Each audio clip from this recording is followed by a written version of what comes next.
America concluded almost an entire week of general election events in what will go down in history as one of the most contentious, divisive, and suspenseful elections in modern time.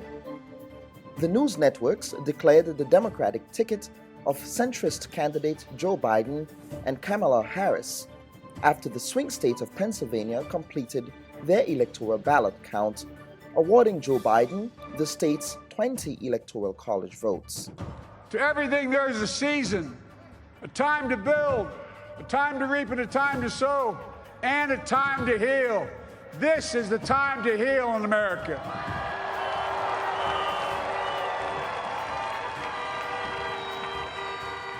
Now this campaign is over. What is the will of the people? What is our mandate? I believe it's this. Americans have called upon us to marshal the forces of decency, the forces of fairness, to marshal the forces of science and the forces of hope in the great battles of our time. The battle to control the virus, the battle to build prosperity, the battle to secure your family's health care. California Senator Kamala Harris and the daughter of Jamaican and Indian parents from India would become the country's first female vice president. Wrote, democracy is not a state, it is an act. And what he meant was that America's democracy is not guaranteed. It is only as strong as our willingness to fight for it. Incumbent President Donald Trump is so far refusing to concede, as he is alleging massive voter fraud in some key battleground states. I said, what happened to the election? It's off. And we have all these announcers saying, what happened? And then they said, oh, because you know what happened? They knew they couldn't win. So they said, let's go to court. And did I predict this, Newt? Did I say this? I've been saying this from the day I heard they were going to send out tens of millions of ballots. I said exactly. Over in St. Vincent and the Grenadines, the ruling United Labour Party of Dr. Ralph Gonsalves won a fifth consecutive term by capturing 9 seats in the country's House of Assembly. The opposition New Democratic Party, however, won the popular vote by capturing 32,847 votes, whereas the Ralph Gonsalves United Labour Party captured 32,353 votes. This morning on the Bub Report, we do a post-mortem of the 2020 Vincentian and American elections with Jomo Sanga Thomas, former Speaker of the House of Representatives in St. Vincent, Michael Roberts, political strategist, Dr. Angelica Bean, sociologist, and cultural ambassador from Jamaica, Sister P. But first, the Bub Report pays a tribute to the founder of the Grenada Association of Retired Persons, Carol Vasquez, who passed away in Grenada last week. We are joined by her daughter, Tash Mitch. Our seniors are suffering silently. They never were people, seniors are not the people to go and protest and call everybody and say, my son is not treating me well. My daughter have neglected me. They don't say anything. They silently take whatever is given to them. It's Sunday, November 8th, 2020, and we welcome you to another edition of the Bub Report. A pleasant good morning to our viewers and listeners of the Bub Report.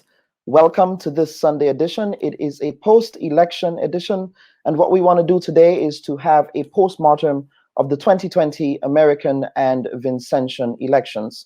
Let me first of all apologize for the late start. Sometimes technology can fail us, and this morning technology was not being at its very best. Certainly, we want to begin this morning by paying tribute to the late Carol Vasquez. She was the founder of the Grenada Association of Retired Persons, an advocacy group, if you will, in Grenada that continues to do yeoman's work for seniors and the retiring community. I'm joined by Tash Mitch, who is the daughter of the late Carol Vasquez. Tash, thank you and welcome to the Bub Report. First of all, let me extend my deepest condolences to you and your family. Thank you very much. It's very well appreciated. Yes, reflecting on your mom's legacy, when your mom decided to return to Grenada from the United Kingdom, can you give us a sense of what was her reasoning behind wanting to start an organization such as GARP?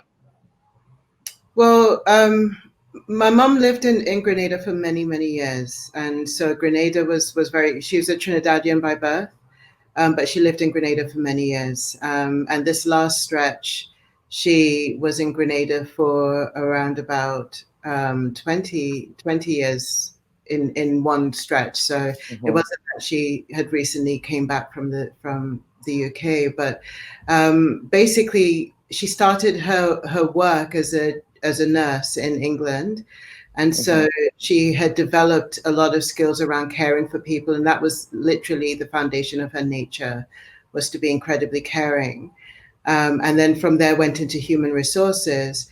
But her mother, who was in Trinidad, was starting to get a lot older.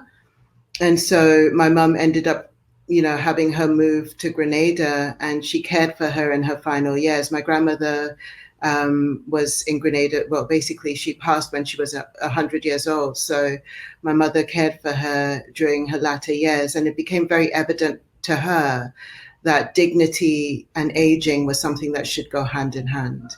That basically there's a lot of older people who have given to society, who have given to communities, who've given to their children, and they deserve to be recognized for the contribution that they've given, and also to be applauded and honored for that contribution. So it really stemmed from her work with her own mother, and also as an HR manager or HR director for the medical school here in Grenada.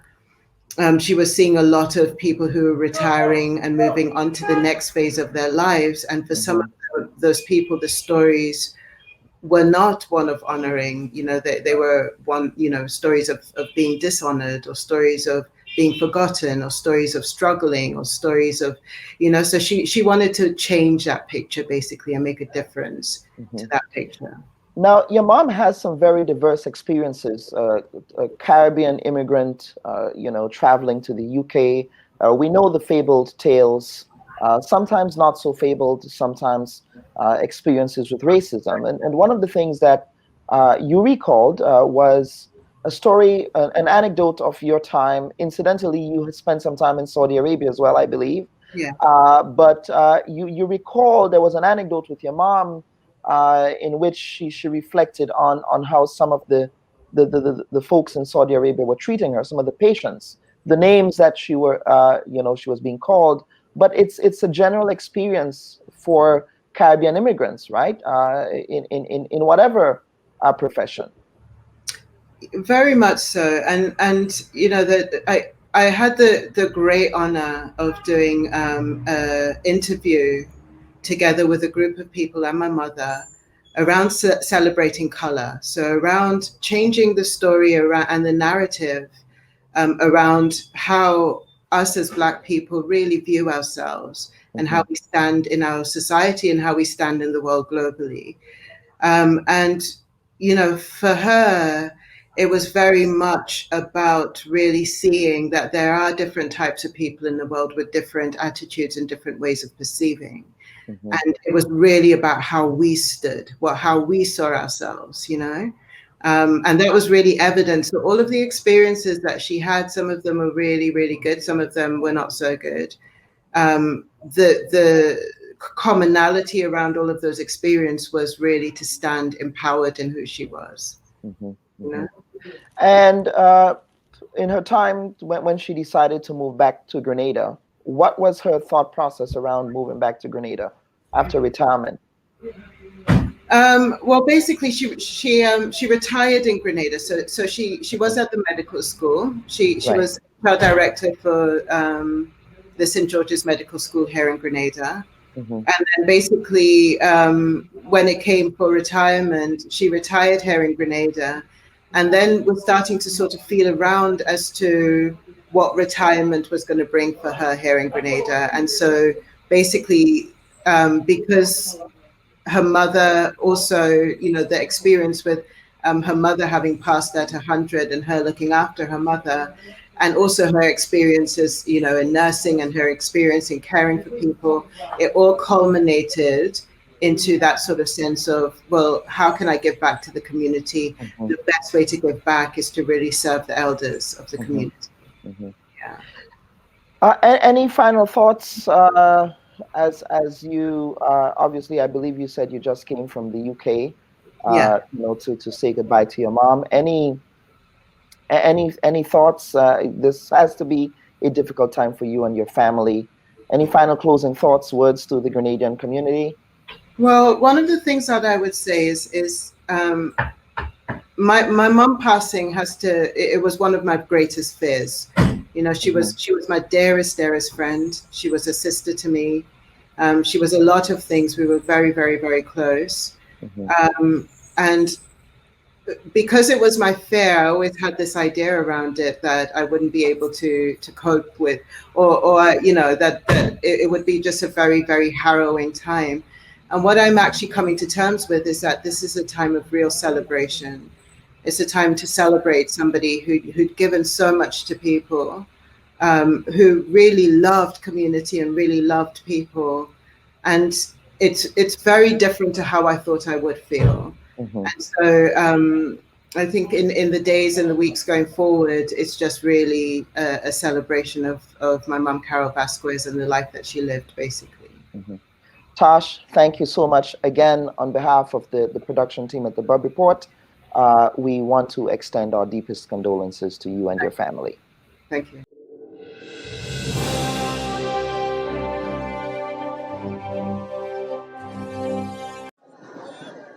Wearing Donald Trump t-shirts and waving American flags, hundreds of men and women marched through the streets.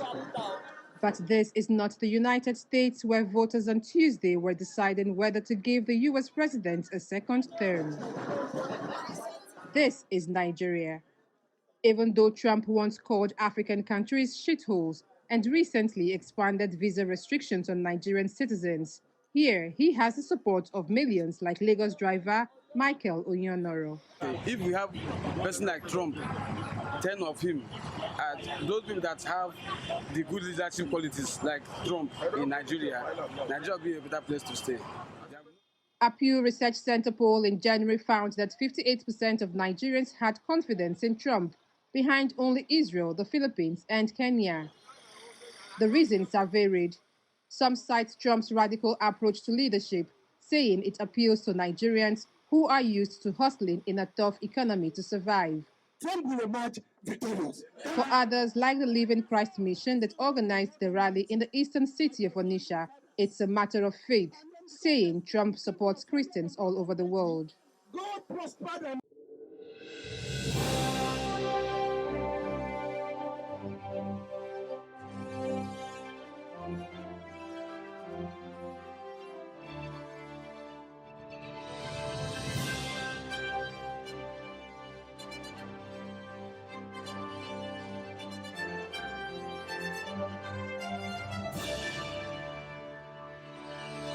I want to welcome our panelists for this morning, Dr. Angelica Bean, sociologist, Michael Roberts, who is a political strategist, and Jomo Thomas, who is a former Speaker of the House of Assembly in St. Vincent and the Grenadines. And what we're doing today is that we're doing a postmortem of the 2020 US elections.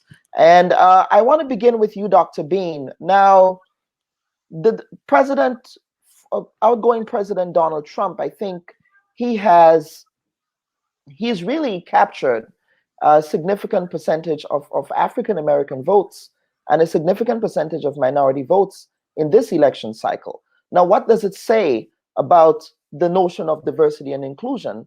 There was always the impression that diversity and inclusion belonged to the Democratic Party. But what Mr. Trump has done is essentially challenge that theory. Yeah, I think that it's important. Thank you again for letting me be on the show. And my condolences to Tosh as well.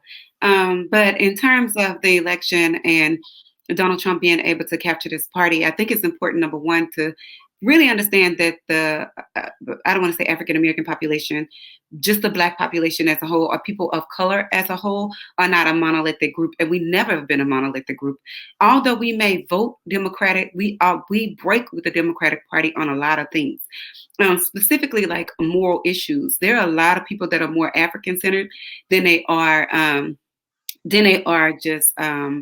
There are more people that are more African centered within the Black population than they are just that lean the other way in terms of leftist views. Even though we vote one way, we vote that way because of our policies and how we view social justice, but not necessarily what we believe within our community. So what I mean by that is that Black people are highly religious people, which means that they tend to have conservative views, and a lot of Black people actually see a lot of Black people and people of color actually see leftists as immoral in a lot of ways.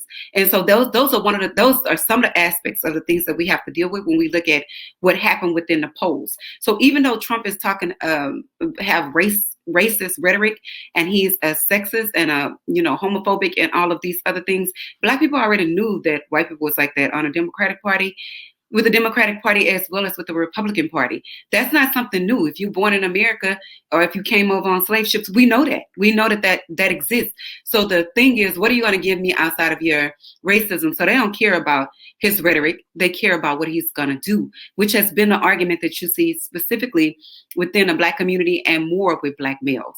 So to answer your question, partially answer your question, one of the things is we're not a monolithic group, and that we have to deal with how we see the world internally within ourselves and how we show up at the polls because of that. So they don't really care that Trump is racist. They say it's about what he's doing and not about what he's saying. And they kind of bought into the lies that he said, on a trail. His whole 4 years, they bought into him. And so we can most definitely unpack some of the things that they bought into, in comparison to Joe Biden, who just assumed that because we was Black that he would automatically have our vote by making a comment when he said, "If you Black, you better vote for me." No, right. I'm not going to vote for you. And you instated the federal crimes bill law. Like there's this assumption that Black people are going to blindly follow the Democratic Party, but that is not true. We are not blindly following. We're, in a lot of ways, I hate to say this, but voting the lesser of the two evils. Which one are we going to do? Are we going to stand with this party because you can do things for us? You don't automatically have us. We don't even believe in what you believe in. However, in terms of social justice and us being able to progress, we can do that through what people have assumed to be the Democratic Party. But when Donald Trump came as a businessman, and they found out later that he was broke and he didn't have any money and he's in a lot of debt, but he came as a businessman, uneducated and able to achieve, then Black people I think Black men, this is my opinion, identify more with this level of success, and not having to do all of the hard work that it takes in order to get there. But I want to say this as well. It's 20% of the Black males actually voted for Trump in terms of who voted, but there was 26% had a high school diploma, 22% had a bachelor's degree, and 20% had an advanced degree. So to think that it was only about you being uneducated is not true. And I have a list of things by Dr. Boyce Watkins why he said that they didn't identify with the Democratic Party. They don't believe in the LGBTQ community. They think that immigrants migration is a problem for the Black community. They think that, you know, rappers and people like Cardi B who talk about WAP and selling P, you know, all of these different things is problematic for young girls in the Black community. It is a litany of things where the Black community do not stand with the Democratic Party. They don't. Mr. Roberts, you predicted a Biden win, but you are a Democratic, shall we say, political strategist. You worked for Democratic political strategists. There was a prediction that this election was going to be a landslide. This election was not a landslide. As a matter of fact, the president-elect won this election with a squeaker off a vote, notwithstanding that he did win the popular vote. But what does it say about the Democratic Party that this election was so close and it did not fit within the predictions that the pollsters and the pundits were making? Let me unmute your mic, Mr. Roberts. Go ahead. Yeah. Thank you for having me on the show. And there are a couple of things that went wrong in this cycle. And there are many things that went better than expected. Joe Biden is on the track to win the largest voter turnout in modern history, eclipsing Barack Obama's 69 million votes. He's now on track to do 81 million votes. That's a kind of that's like a 4.3% spread. But let me back into what really happened and what we predicted along the way. The Democratic Party is lucky. Let's just say that straight up. A lot of the strategists were speaking about for months. They didn't do it. They were late to the table. That's one of the reasons why a lot of pollsters predicted that we would win Florida, and it didn't happen. Because since Donald Trump got elected, he and the GOP were putting in a lot of work in Florida, especially the Hispanic Spanish-speaking community across the board. So that work started from 2016, and you saw the results there. By contrast, Democrats, when post 2016, spent about 2 years soul searching and hand wringing about what went wrong. Was it Russia or not Russia? Did James Comey cause them to win, to lose? And a whole range of other problems. Not wanting to address the internal problems within the Democratic Party that still exists up to today.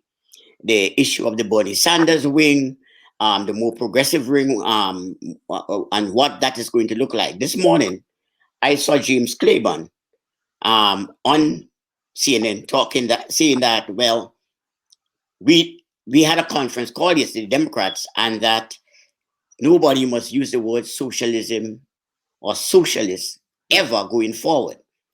And it tells you that inside of the Democratic Party, there are still problems. And those problems were not addressed going into the 2020 cycle. So Donald Trump was a horrible candidate. In my view, the results of this cycle is not so much a win for Joe Biden, but a vote against Donald Trump. Agreed. Anybody but Donald Trump. Because I'm looking at the numbers and the turnout and so forth. While the turnout suggested and does suggest a repudiation of Donald Trump, it does not really give Joe Biden the kind of mandate that he wants and so forth. He has a lot of work to do, especially in, as Dr. Bean says, within the Black community that is not monolithic. Now, he's going to pick up the vast majority in the 90 percentile, I would guess, of the Caribbean American votes in places like Brooklyn, Atlanta, etc. He's going to pick that up because they have voted down the line. They voted Democrats. But if you look at the results beyond Biden's win, the Democratic Party lost seats in the down ballot. And that suggests that the overall strategy for winning 2020, they did not do a good job of it at all.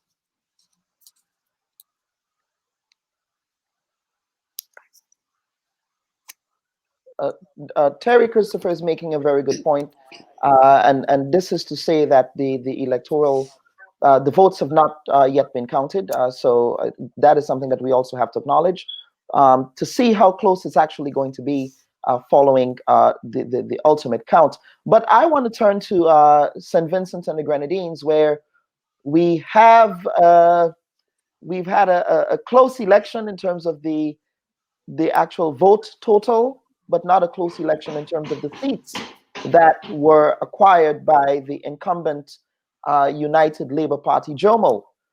Ralph Gonzalez, I think this election in St. Vincent, there's so many tea leaves that you can read there. One of them is that he won the total amount of seats first past the post, but he did not win the popular vote. He did, however, win his 5th term, making him, as he calls himself, the 5-star general. He actually calls himself he calls himself a world boss. Okay, all right. That kind of language sounds a bit interesting. But Jomo, how close was this election really in St. Vincent and the Grenadines? very close. Mm-hmm. I write a column, and as early as July, I was saying that these elections are going to be too close to call. Yeah. I did analysis of all of the seats. I think we talked about that the last time I was on your program. And I made the point that in many of the constituencies, it's going to get down to how good the party machinery was in getting the vote out on election day. Mm-hmm. If you look at the elections closely, you would realize that yes, Prime Minister Gonzalez has now admitted himself into history. He's the first Caribbean leader to win 5 consecutive terms. But he did it at tremendous damage to his party because the persons who are supposed to come next in line, his son, for example, whom he literally parachuted into one of the safest seats in the country, is another young man, the name of Saboto Caesar, who both of them won. His son last time got the most votes in the elections. The other leader, potential leader, Saboto Caesar, he got more than 600 votes in victory.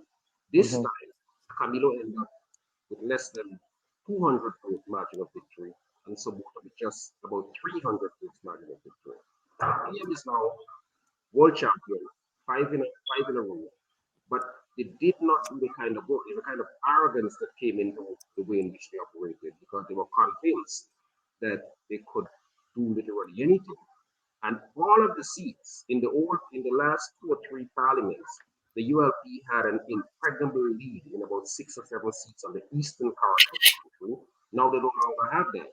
They won by 61 votes, by 321 votes, by 189 votes. Very, very narrow. So the entire country, except for the 2 leaders, PM Gonzalez, who may leave, and the opposition leader, Godwin Friday, who won by almost 2,000 votes. Except for those seats, all of the other areas are very marginal. In addition to that, it is true that the Unity Labour Party gained 1 seat, but that parliamentarian who won, he won by a single vote. So, in fact, in the last elections of 2015, the parliamentarian who won this time by 1 vote lost by 12 votes.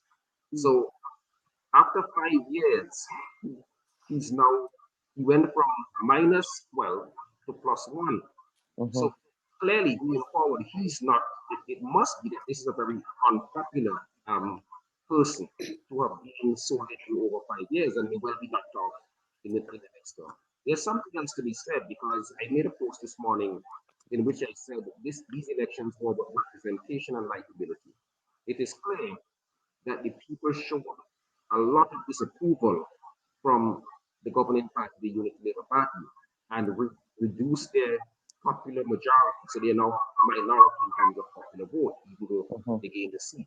What the elections also showed in my mind is that the likability factor, even though the people were disgusted with the ULP, they did not feel sufficiently strong to vote out to vote in the opposition. That would be my view.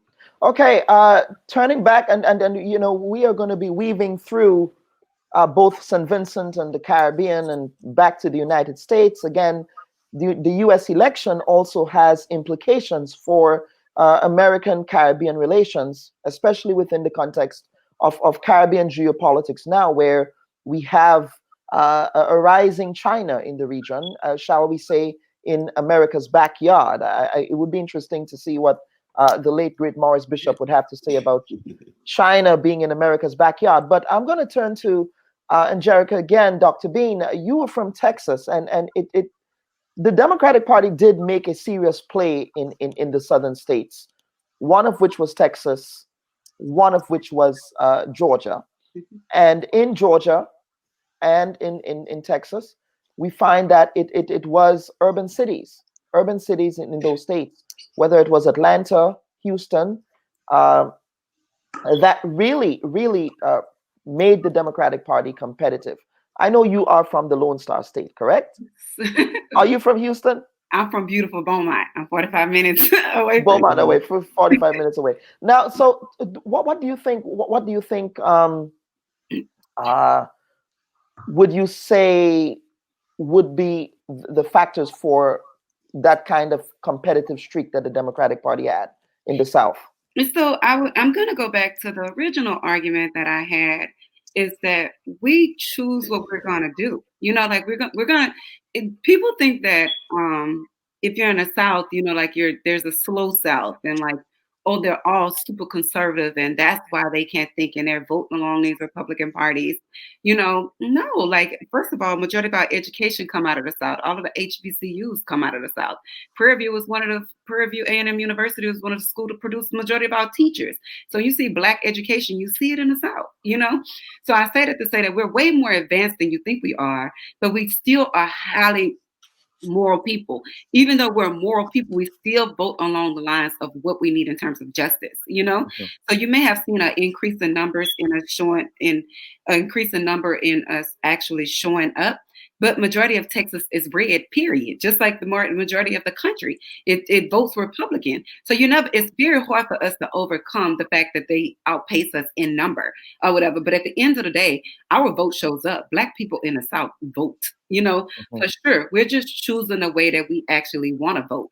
And so in terms of us showing up and showing out and the numbers being what they are, that's not surprising to me. I'm from Beaumont, Texas, and like I told you, Prairie View produced a lot of our educators. Was the first school to actually start to produce Black educators, you know?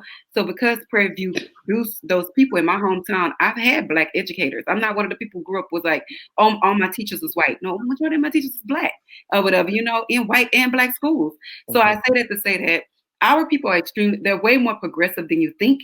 But at the same time, across the country, we can compete with a city that's more urban, with a city that have more inner city. You know, we just know what our conservative views are, and when you have a choice of either voting red or blue, and which one's going to advance your cause in terms of social justice, we've done that blindly with the Democratic Party. Not blindly, we knew what we was doing. We've done that for our people for years. At this point, our millennials are saying, no, we're not going to do that. We will break. We just won't vote for you at all. Mm-hmm. So, Texas, I think that Texas people is not surprised that we showed up and showed out. I think across the South, we show up and show out. Mm-hmm. That's kind of expected with where I'm from, you know? So. Yeah, Mr. Roberts, there are a lot of Caribbean people, including many Grenadians. There was actually a Grenadian senator, Senator Judd Cadet, who on his Twitter page endorsed Donald Trump, MAGA 2020. Many Grenadians, as a matter of fact, endorsed, supported, and voted for Donald Trump. That is true. What would you account for their interest or their full-throated support of someone's policy that is inconsistent with the immigrant experience of the Grenadian or the immigrant experience of the Caribbean person? Mm-hmm. Well, you know, we've seen that from 2016. That trend started right there. And within the Caribbean community, there is a very, very conservative segment. And that segment, the kind of fiscal conservatism, religious family matters, etc., that you see the Republican Party espousing, found some level of support within the Caribbean American community. But I'm sorry, but I'm gonna, follow up on that, to unpack that a bit. But there would be an inconsistency, or shall we say, hypocrisy with Donald Trump's values and conservative values. True, of course. I'm not saying that Donald Trump represents conservative values. I don't think he is. I think he's he's a con man. But that said, when especially in areas like New York City, you find that the growing strength of the Caribbean community. You look at what are the motivating factors that drive Caribbean turnout. One, if you speak to most people from the immigrant community, you'd hear one thing, that the Democratic Party takes us for granted. That you hear, what have you done for me lately? So the Republican Party, even though inconsistent with the interests of the Caribbean immigrant experience, people hold their nose and voted for Trump. That is what you're seeing there. But the history of the Caribbean American community is one that it moves from time to time, different kinds of shifts depending on what is happening in socioeconomic and political considerations in the country at the time. Right now, you are seeing that the Democratic Party has got the majority of the black vote. In 2016, they stayed home. That's one of the reasons why Hillary Clinton lost the election. The black vote did not show up because the black vote did not. Members of the black community did not feel that she took them for granted. Two, that the platform was not something that they could wrap their head around, and so they stayed home. In 2020, you see a segment of the black population coming out for the Republican Party, but that is not to say that this is a new phenomenon. This started as far even under the Obama years. You saw a movement of black votes. Trump won about 20% of the black vote. He's actually done better than George W. Exactly. He's especially this cycle. He's done better this cycle with black votes than he did in 2016. Yep. Now, so that's the point. So he did better than 2016 but again, it goes back to the Caribbean American vote for Donald Trump. Again, his anti-immigrant rhetoric, shall we say, his policy against DACA, rescinding the DACA program. Many Grenadians are DACA beneficiaries. Many Grenadians were disproportionately impacted by unauthorized and illegal ICE raids in places like Brooklyn. So again, are you saying that there is the Democratic Party is so bad that they would vote for someone who would be instilling that kind of fear in the community? No, and not at all. What I am saying is, when it comes to Donald Trump and the Caribbean community, let me say the Republican Party as a whole, sometimes the stimuli that drive certain segment of the party. For example, in the Caribbean American community, the majority of the people who vote for Donald Trump are black males, not females. Right. Donald Trump does not get the black female vote. Right. And that's been a bone of contention within households, where you have black female wives, grand aunts, etc., who are vote down the line for Democratic candidates, but you have black men, particularly black men, and it goes across the spectrum, college-educated black men, non-educated college-educated black men, who feel that Donald Trump, the kind of bombast he has, the way he speaks, the kind of language that resonates, unfortunately, with a section of the black male community. That hyper masculinity. Yes, that kind of happen. Right. That's the problem. It's Right. not because of his policies. You'll hear certain members of certain communities would say, "Oh, he's a Janelle boy. This guy is a tough guy," and it's a problem where they identify with somebody who is not supportive of their interests and in fact works against it. But his posture is bombast. And this is also true when it comes to certain segments of the white vote that support Donald Trump. You hear them say it over and over. He's a plain speaker. I like how he speaks his mind. He's not a politician. And all those kinds of caveats that gives rise to Trumpism. And we'll be unpacking Trumpism for a long time. Dr. Bean, as a sociologist, I know you'd want to comment on that and about unpacking Trumpism as well. Yes. We as researchers, we have a lot of work to do, Dr. Bean. He has given us a lot of fodder. And then, Jomo, I will get to you to discuss the impact of this election on the Caribbean region, especially under Biden administration. Dr. Bean, first. I'm sorry, I missed the question. Yeah, no, the question was again about this the hyper masculine appeal of Donald Trump. Agreed. For sexism, patriarchy, the need for a black man to have a nuclear family rather than, which was one of the reasons I said earlier that they're not pro LGBTQ. Neither are they pro abortion. So it's not a woman's right to choose. And so some people tend to tap out, or whatever. Like, I'm not anti-LGBTQ, but I'm not for LGBTQ either. I want to be able to have the American dream at the end of the day.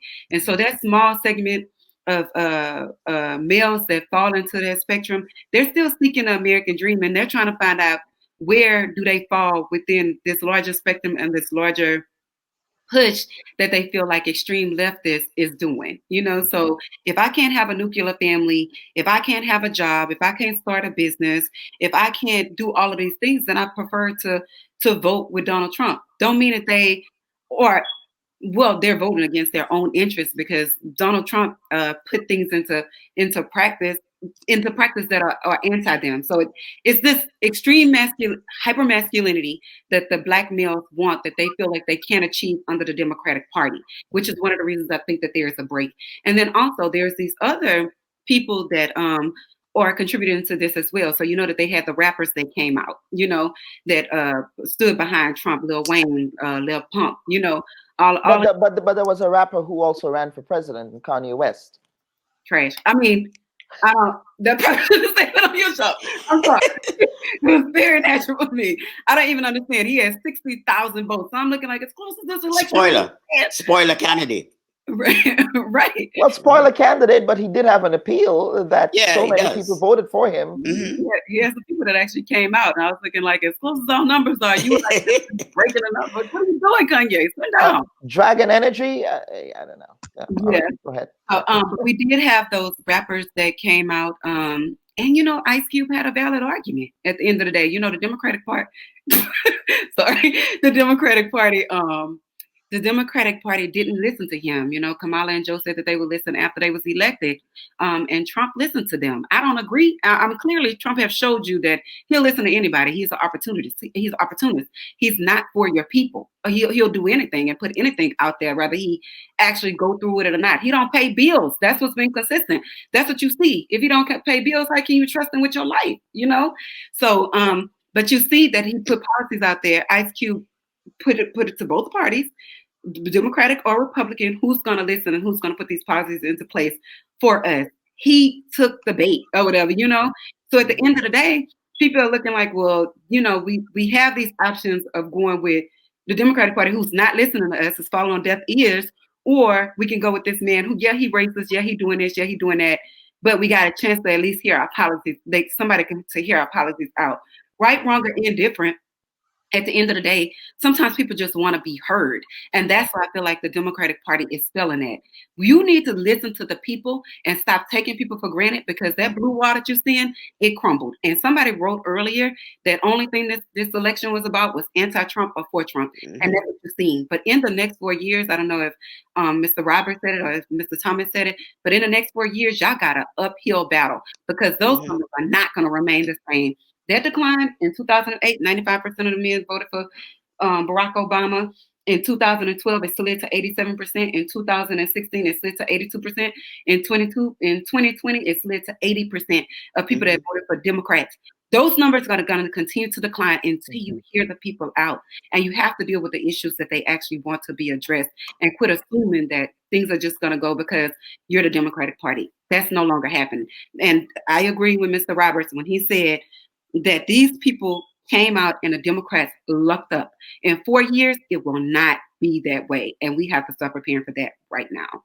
So let me just say this. If you look at what is happening in the South, your state of Texas, for example, there is a change in demographic. Yeah. When you look at Arizona, if Biden wins Arizona, it is because of the Mexican vote there, as opposed to the mixed Latino Hispanic vote in places like Florida.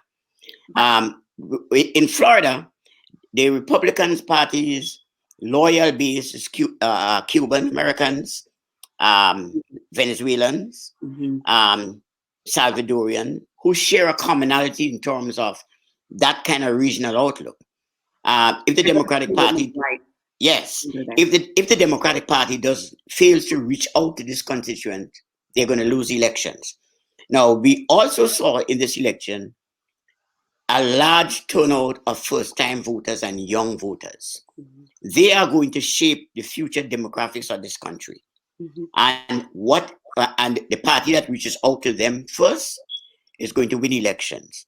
Let's see what happens in the next 4 years. And if the Democratic Party does not come to grips with its own internal problem, I started this conversation by talking about that.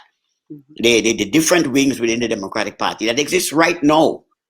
Joe Biden is going to have to see if he can govern from center left, not left or right, but center left, to appease a number of the currents within the party. The AOCs of the world, the Scrods, the Bernie Bros and Bernie Gals. That issue, even going into 2020, was never adequately and fully addressed. And it is there bubbling at the bottom, right and below the surface of the Democratic Party. I can tell you, because that's what we do every day. From the leadership on, there was a problem with Tom Perez as the leader of the Democratic Party. He was not the best pick. He was Obama's pick. And he became the leader of the party. But he does not have the kind of skills as a party leader. You're not even hearing anything from him these days, because they've sidelined him. That has to change. The elder statesperson within the party, the Hillary Clintons of the world and so forth. That entire internal party system has to change. Democrats are still be locked out. It's a good thing. We got the White House back. We lost down ballot, and that should be a loud bell ringing to say that the down ballot, retail politics at the local level, that we're not doing well there, and so forth. Right. Jomo, you've been sitting there, you've been nodding. Of course, we have a new president who would be impacting foreign policy. We have some serious foreign policy challenges for the Caribbean region within the context of U.S.-Caribbean relations. What are your tea leaves for what a Biden presidency would mean for the Caribbean region? Well, I gotta say that I agree with much of what Dr. Dean and Mr. Roberts said. Because as someone who lived in the United States for 21 years, studied at Howard University and at Rutgers University, I know the United States fairly well. And I think that when we look at the elections, the Democrats Jomo can't seem to have hear us historically there. taken and the All right. Republicans Yeah, there seems to be an issue with Miss. Go ahead. Go ahead, yeah, I was saying Jomo. that Bush said to the black population, hey, what do you have to lose? The Democrats are not doing anything for us.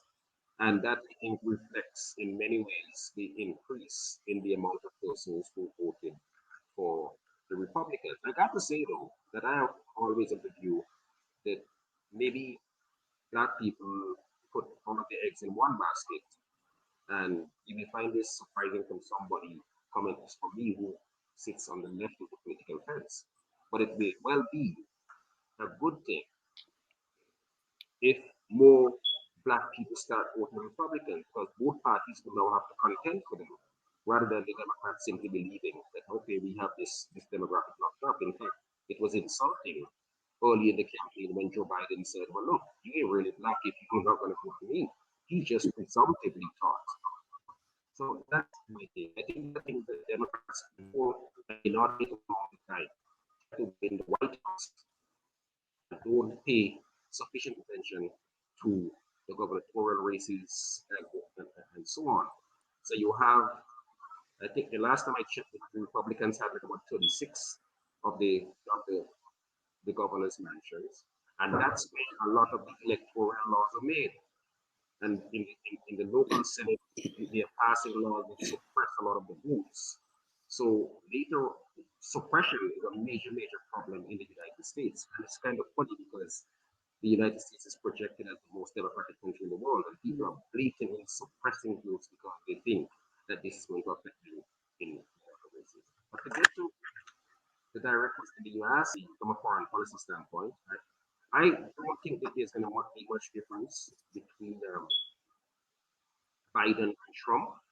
I think that if we can get some ease regarding the stringent immigration policies which Trump had purported to do or put in place that would benefit the Caribbean in some ways, I think people have to push to see how the relationship may change in regard to Cuba and Venezuela, because I can tell you in very poor countries like St. Vincent and much of the Caribbean, because of the Petro-Carib agreement, Venezuela, for example, last year forgave the $100 million to St. Vincent, and there is no money that is being made now through the Petro-Carib deal, simply because the United States has put out all of these sanctions, and oil is not flowing as before, and these countries are not getting money which they can use for their social programs.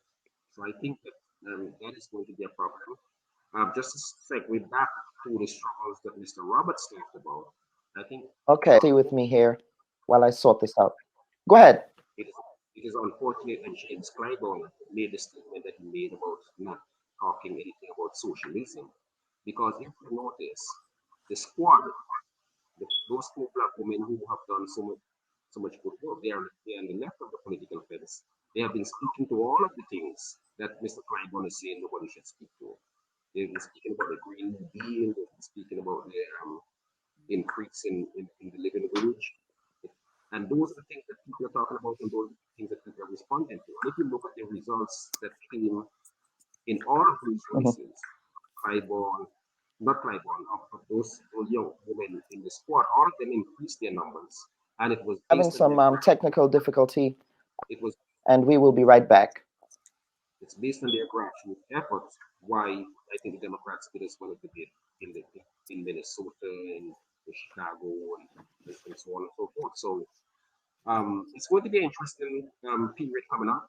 I don't have a lot of hope or confidence or trust in Biden.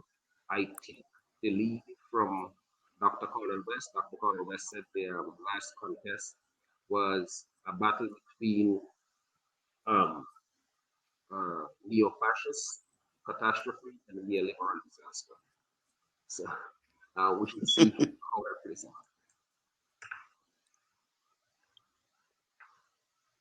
Jomo. Hi. You remember me? The face looks familiar, and I was trying to looking from the very beginning. Oh Who's this Lord, guy?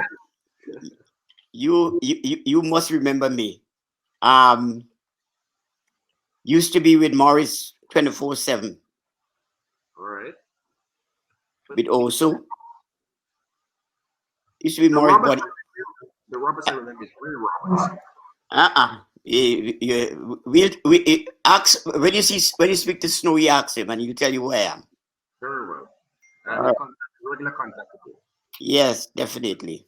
It's good to see you again. I was looking at the face and I said, I know that man. Yeah, I know you from the revolution. You used to be there with bombs and everybody, like Cabinero and the whole crew.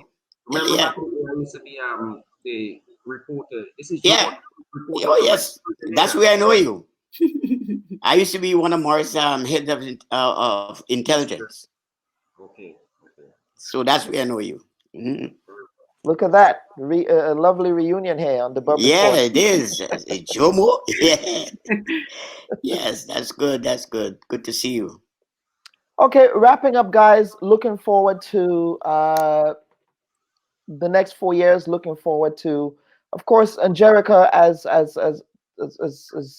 part of the distinguished Bison family. This is a weekend of pride for us. Yes. Thoughts? Oh yes. On the Bisons, on me being black and graduating from Howard. Sure, I got some feedback. So I'm actually very excited. I know we kind of had a heavy conversation about some of the nuances of dealing with the election and what came out of the election.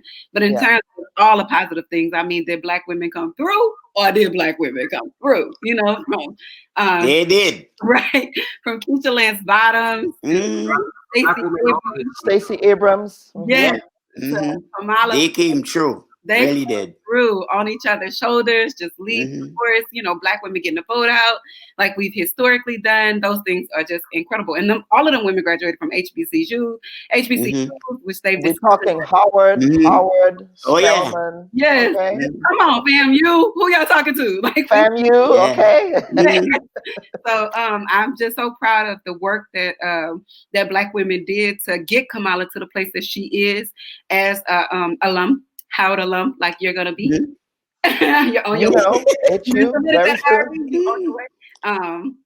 So as a Howard alum, I'm actually very grateful. I'm very humbled. I just feel like God allowed me to be in this very important, like critical time, and to have come through Howard University, where we produce the majority of the Black educators here in America. Over 50% of PhDs in America come out of Howard. Our medical school, our dental school, our religious schools, all of our schools that we produce, we're just it's phenomenal to say that she had the opportunity and she had the possibility to do great things, you know, and I'm really proud of that. And I'm proud that I have the opportunity to come behind her. So I was a teen mom that got into Howard, that finished a PhD, you know, and I have the opportunity to do great things, and to see Kamala there and to see her do it with such grace and dignity. It's just phenomenal. And so I'm really grateful for that. And I'm excited about the next 4 years. I do know that we have to hold them accountable, but we saw Kamala before she was the VP. You know, she was already on her game. So I do have faith in Kamala that she'll be able to get things done and push for us to do those things. And yes, Carlene, representation is everything. And we in that thing. You see us? We're ready. So I'm excited. So I'm very excited, and congratulations to Joe Biden and congratulations to Kamala. We are going to be here with you, you know, fighting for you, still voting and pushing policies. That's what we got to do. So Howard alum HU. You know. Okay. All right. I think Mr. Roberts. I think she is Dr. Bean has said it really eloquently. About 3 months before the election, in a Democratic strategist session, I predicted off the bat that this election is going to be won on the backs of women. And at the time, people were saying to me, "What are you saying?" And I said, "No, this election is going to be won on the backs of women." And so said, so done. Congratulations to all these great Black women and women in general who came out and voted their heart, their conscience, and worked so hard. People like Stacey Abrams, to get out the vote in the South. Not an easy thing to do if you know Georgia. But Georgia has a growing black urban community, Atlanta region, and so forth. And I think that going forward, it's people like Dr. Bain that has to carry this conversation, and we have to support them in making sure that we hold the Democratic Party. I'm already calling Congresswoman Clark. We're going to have a sit down as to what's going to happen. Well, she was almost primaried, she has to be very grateful. That's the first one. This last one, I did the last one for her. She won the election by 10,000. The closest 30,000 votes to 10,000 votes. The one before I didn't do. This one we collaborated, worked with her. She won handedly, and so forth. But across the board, we're looking the untold story of this election is the fact that this go around, we've had the most women elected to the Congress in a generation, Republican and Democrat, and I think that that's a good thing. Okay, Mr. Thomas, final words as we wrap up. Well, I think that one of the things that we saw in the United States is something which we see here in St. Vincent every election cycle, is the tremendous impact, and I think it's across the Caribbean as well, the role of women in carrying male politicians on their backs. And I think the emergence of Ms. Harris, the vice president, portends greatly for what the future may bring in terms of women participation and women's leadership. I think that's a positive thing. In other elections, we had a full contest.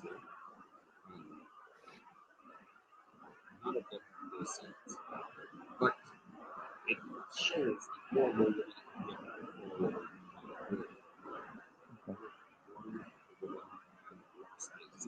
votes, and she was a first time, so she had a good share. But I think that the struggle is really deep with the governments in our issues because we cannot be dependent, and particularly in the United States this year, we cannot be dependent on only election time, and then most elections are more going to explain our agenda, our positions, our different arguments, our feelings. Okay.